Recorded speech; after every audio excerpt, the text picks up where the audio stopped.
To make the chicken jambalaya recipe, you're going to need some chorizo. I'm using slices, it's easier to cut up, but you can use the whole sausage. There's about 60 grams of that. 1 or 2 chicken breasts, they're going to be cut up quite small. A couple of cloves of garlic, they're going to be crushed. A tin of chopped tomatoes. A large onion. I've got 2 red peppers, you can use a red one and a yellow one, it's up to you what colour you want to use. Some smoked paprika or normal paprika, about a teaspoon. A little bit of oil just to fry off. I'm going to use some tabasco sauce. This is quite spicy, so I'm going to use up to a teaspoon of that. You could use chilli powder instead. You're going to need about a teaspoon of dried thyme, and you're also going to use about 175 grams of long grain rice. I'm using white, but you could use brown. First thing I'm going to do is to get all the chopping and preparing done before starting any cooking. You're also going to need a chicken stock cube, and that's going to be made up with boiling water to make 300 mils of chicken stock. You might find you need a little bit more water later on, depends on how quickly it's simmering and if you've got a lid on, so you can assess that later as it goes along. So I'm just making that up ready and put it to one side. So start off chopping the onion, which we've done before. Take the top off, cut it down the middle, then use your finger and thumb to remove this peel. Leave the root attached, makes it a lot easier for the next step. So once you've got to that stage, you can then clean your board, cut almost to the root, and then cut the other way so you've got nice small dice with your onion. So you're going to repeat that with both halves, and then I'm going to put it in a bowl out of the way. Next step, I'm going to prepare the pepper. You hold it upright, cut each quarter off, leaving all of the seeds attached. With the stalk, get rid of your rubbish. And next step would be to cut it into sticks. Now you can use those for a recipe as they are, or you could use them just to dip. And what I'm then going to do is line them up and cut across so you get fine dice. So again, I'm going to prepare them, put them in a bowl, ready for the next step. Next thing I'm going to prepare is the chorizo. And as it's a sliced one, I'm just going to use the scissors and I'm going to snip it crossways, then the other way, just straight into the bowl. If you were using a whole sausage, a little bit more difficult to prepare because they're quite hard and you need to be very careful and use a sharp knife just to dice it up. So this is quite a nice, quick, easy method. Lots of things you can prepare using a kitchen scissors. So again, I'm going to put those in the bowl until I'm ready to use them, get everything prepared before starting. And the last bit of chopping, get the chicken ready. Take it out onto a red board or whatever board you use at home. Trim any fatty pieces or anything you don't like the look of. So you've got little chewy pieces like there, just snip it off. It's easier to do it now.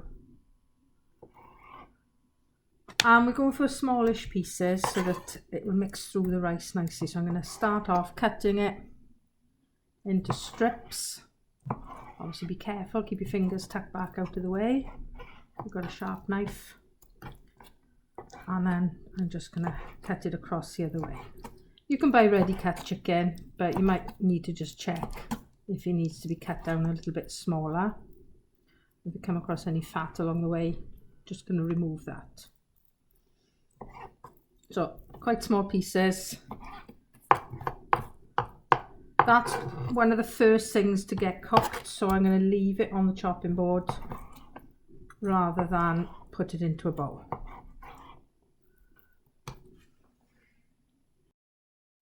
I'm going to crush the garlic ready as well, and I'm going to do that on top of the onion because they're going to go in at the same time. Everything's prepared and ready. I've opened my tin tomatoes, got the rice weighed and open ready. I'll do the spices straight into the pan, and the chicken is now ready to go in. So I now need to warm a little oil in the pan to start frying the chicken.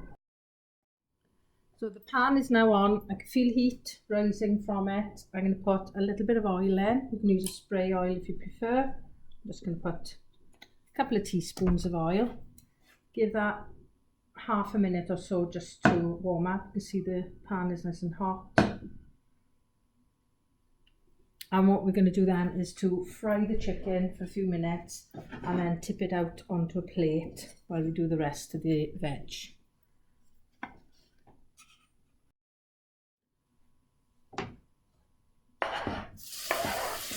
Should go in with a bit of a sizzle, flatten it out, just not just in one big pile, and leave it to brown for a minute before starting to stir.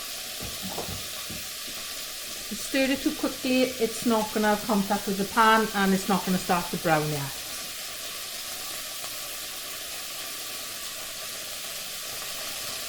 I've got the ring on a medium to high heat, and you might find you need to turn it down a little. Give it a stir after about a minute. Again, leave it. And when you've got it all looking nice and browned, you can tip it out onto a plate. So the chicken has gone out onto a plate, and I'm now reheating the pan, a little bit more oil. Onions and peppers going to go in. The recipe also has celery on it, but I haven't used that because I don't like celery. If you don't like something, you leave it out. And they are going to cook off now for a few minutes. So I've got the onion, garlic and peppers, and we just want to get them softened and start to brown a little. Once the veg has softened and started to brown, I'm now going to add in the rice, and just to cook that a minute, just to combine the flavours and start to cook that. That's just going to have a little bit of a stir around,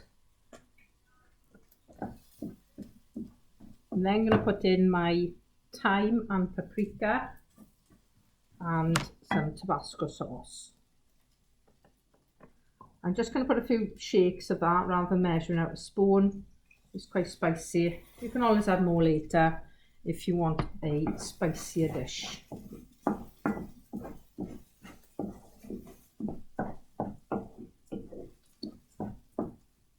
So I'm now going to add in the chorizo. Obviously that's already cooked, so it doesn't really need extra cooking, but it's all going to be simmering for long enough anyway. Just going to give that a minute. The chicken's going to go back in.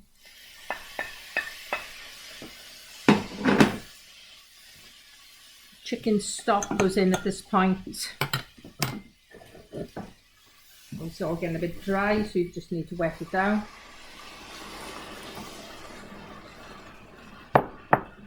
And the tin of tomatoes. Now obviously we're putting a lot of cold ingredients in. It's going to cool the whole dish down. You can hear it just calming down. We're then going to bring it back to the boil, turn it down to a simmer, and cover it with foil. If you've got a lid that fits your pan, then that's great, you can use a lid, but I'm just going to cover it with foil, turn it down to a simmer, and it should take about 20 minutes to cook. And basically when the rice is done, it's done. At this point, have a look on your tray, check that you haven't missed using any ingredients, check that everything's gone in.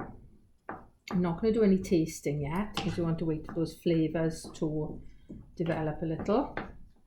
Shouldn't need salt because you've got chorizo, is quite salty, and you've got a stock cube. but you can taste it later. So that's just about coming back to the boil now. I'm going to turn it down to a lower heat, cover it with foil and leave it to cook. So if you're covering it with foil, give it a bit of a stir first. Make sure the rice is in the liquid, not stuck at the sides at all. Turn it nice and low, put it over, pinch around the edges. Be careful, you might want to use an oven glove to do this. And if you've got the windows open and it's a bit windy, you might want to just weigh it down with your wooden spoon. This has now been cooking for 10 minutes, and as you can see, it's starting to thicken up. The rice obviously isn't cooked yet. I've set the timer for 15, so in another 5 minutes I'm going to have a look and I'm going to start testing the rice. If it's looking a bit dry at that point, I'll then add a little bit more boiling water just to help to cook the rice properly. Apart from that, you can just leave it alone. If it's boiling too quickly, obviously it's going to dry out faster, so turn it down. After 20 minutes, this is how it's looking. The rice is just about cooked, and to test that you're just going to need to fish out a couple of grains and try them. If they feel a little bit hard, put it back on, a bit more water if necessary, and it will thicken up as it cools anyway, so it doesn't matter if you've added a little bit too much water. So give it a good stir and just check that rice is cooked. That can be eaten as it is, it can be eaten reheated, it freezes really well, so you should get a good 4 portions out of that.